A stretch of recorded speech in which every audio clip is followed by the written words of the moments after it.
So whenever I upload anything to do with Dragon Ball Super, I always hear someone ask, what's happening with Oob? When is he gonna show up? Will he ever show up? And here's how it is. Dragon Ball Super is believed to be set 4 years after the defeat of Kid Buu, meaning that when Goku meets Beerus for the first time, Oob is alive. However, he's only 4 years old, and actually in episode 30 of Dragon Ball Super, when Goku and Vegeta are trying to gather the Universe 7 fighters for the tournament, Oob's name is brought up. However, it is quickly dismissed as they said that he would have been too young to compete, so the people working on Dragon Ball Super are fully aware of Oob, and that makes me think why they would put this little bit of extra dialogue in about Oob if they didn't have any plans for his future story. It would have been so much easier for them to just say nothing, but the fact that they went out of their way to acknowledge him, even if it was only for a few seconds, means that he may end up being relevant before the 28th World Martial Arts Tournament. Imagine if we saw Oob plowing fields or something before he's actually meant to show up in the tournament. I don't know, I can't say that Oob is one of my favorite characters in Dragon Ball because with the exception of GT,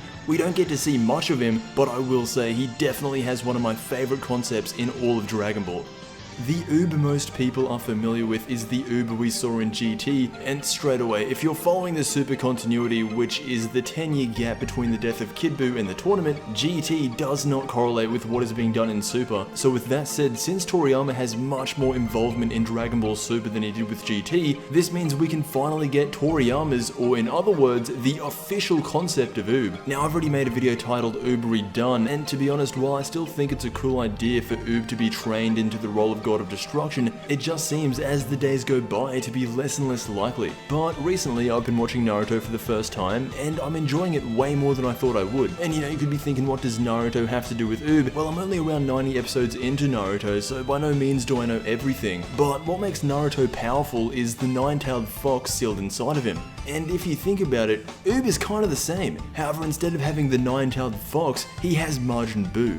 This is just an idea, but let's say Oob doesn't have to fuse with Majin Buu like he did in GT. In fact, since Oob is the reincarnation of Kid Buu and not Majin Buu, I feel like it would be better for them to just stay two different characters. I want to highlight this piece of art by Helvesio, I hope I'm pronouncing that right, but in Dragon Ball Super, whatever happens to Oob, just as an example, let's say something happens that would make Oob so mad to the point where he transforms into this. And serious credit to the artist who drew this. The one change I would make though is instead of him turning pink, I'd have him turn kind of black. Remember, Oob is just an earthling, and without the energy of Majin Buu inside of him, he would be no stronger than someone like Krillin. And again, he does exist in Dragon Ball Super. Even if they only mentioned him, that means the writers are aware that he does in fact exist, and the worst case scenario in my mind would be the writers finding a way to justify Super and GT happening in the same timeline, and everything after Super would just lead on to GT. Honestly, that would kill me.